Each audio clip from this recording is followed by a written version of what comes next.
But it isn't a valley of Islam. I'm finally heading for Bamyan, the lost valley of the Buddhas.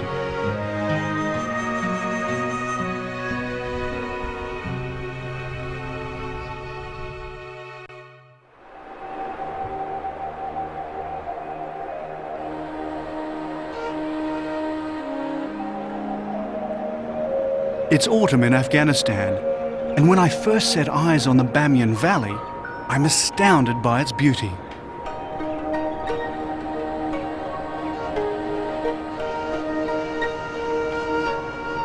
This is the Afghanistan few people ever see, and I'm one of the first Westerners for a long time who's been allowed to show it to the world. The last sector of my journey has taken me from Mazar-e-Sharif into the heart of the Hindu Kush. Not far from where natural mineral waters bubble from the ground, I find a great photographic vantage point. From here, I catch my first glimpse of the Lost Buddhas of Afghanistan. And what colossal statues they are. That one there in the distance is 180 feet high. That's 57 metres, carved out of living rock, the height of a 20-storey building.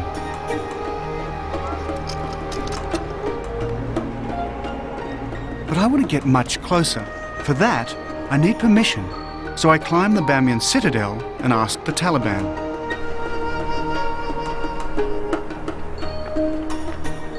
This medieval fortress is both a ruin and a strategic outpost.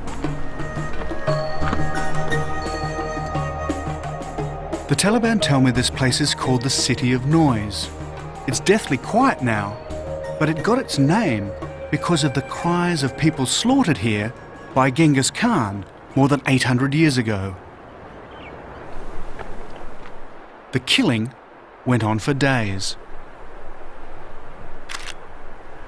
And you can die just as horribly up here today, because this whole mountain is full of mines. Any step just off the trails here and you're dead. News from the Taliban commander is not good. The Buddhas are of military significance.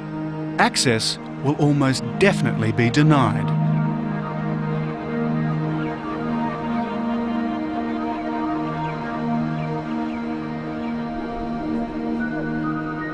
While Abdul keeps up the pressure, we stay in the local village. These are the Hazara people, and I'm told the Taliban would rather we didn't have much contact with them.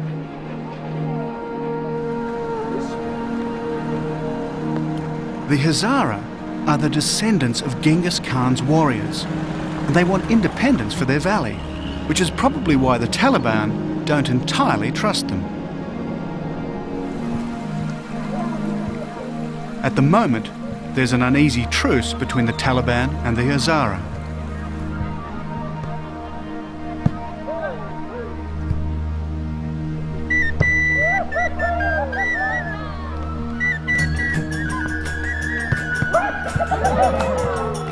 But the Hazara not only seem to want contact with us, they want me to play in one of their volleyball teams.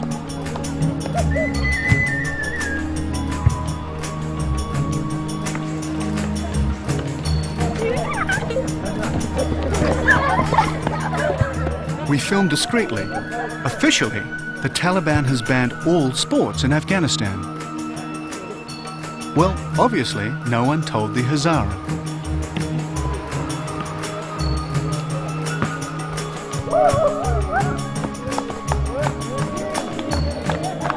The following morning, there's an urgent summons, and I hope it doesn't mean trouble.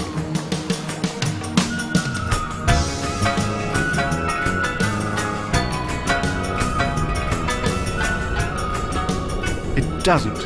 If we leave this second, I can see the Buddhas.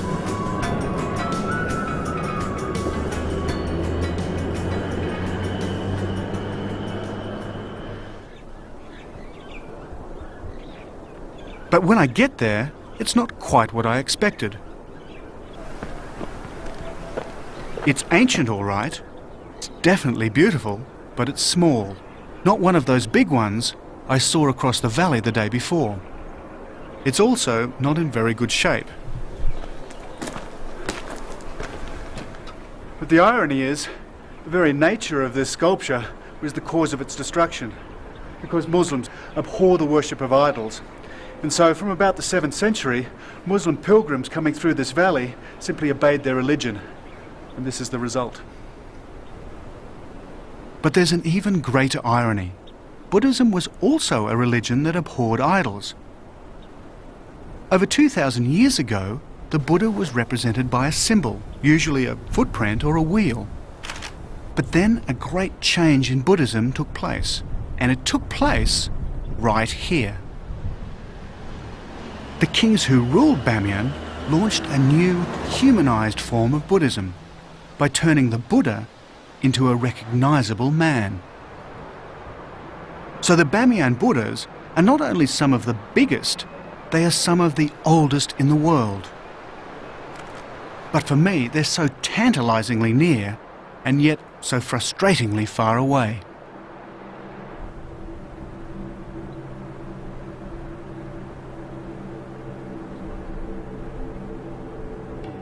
Early next morning, we have one last-ditch attempt to get permission. And miraculously, it works.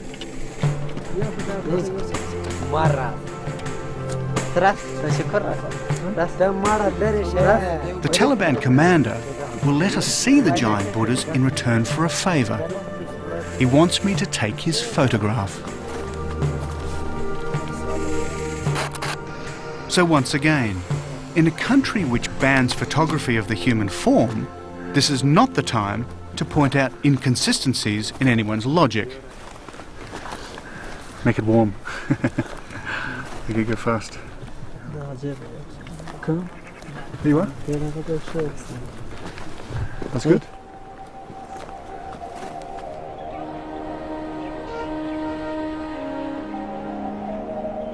So at last, I get my chance to explore the Buddhas.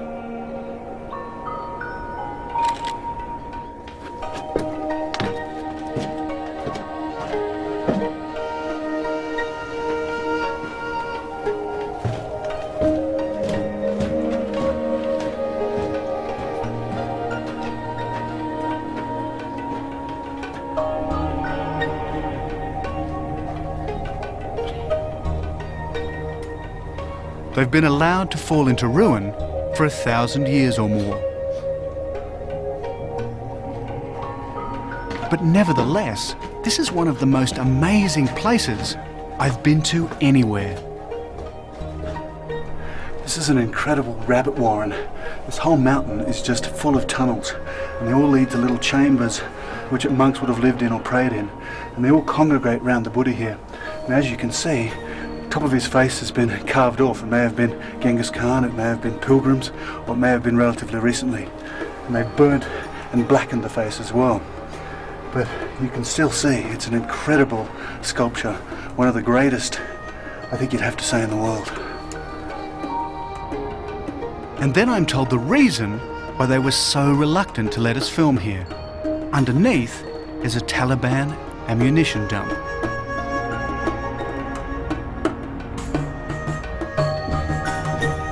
I'm only allowed a few minutes, but it's all I need.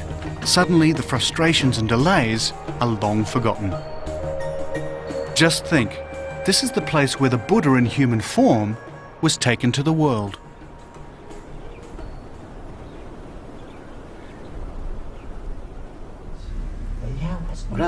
Before we leave, Abdul has an unpleasant task to perform. It seems our driver's assistant has been spying for the religious police. Maybe it's why we had so many problems getting permission. We'll never know. But Abdul's outraged, not only because he's been spying, but because he's broken a cardinal rule of Islam by being inhospitable to strangers.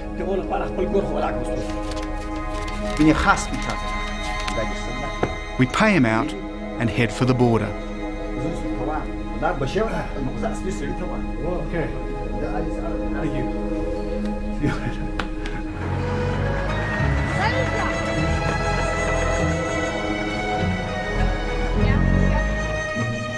As we head back up the Khyber Pass, I begin to realise what we've achieved.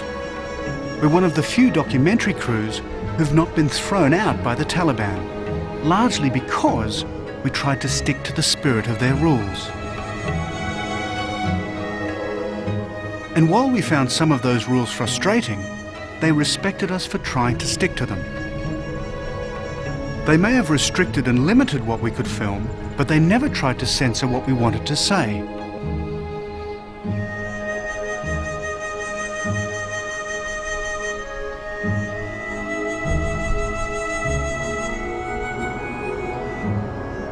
So as I pass the burnt-out tank yet again, I wonder if it'll still be here the next time I pass this way.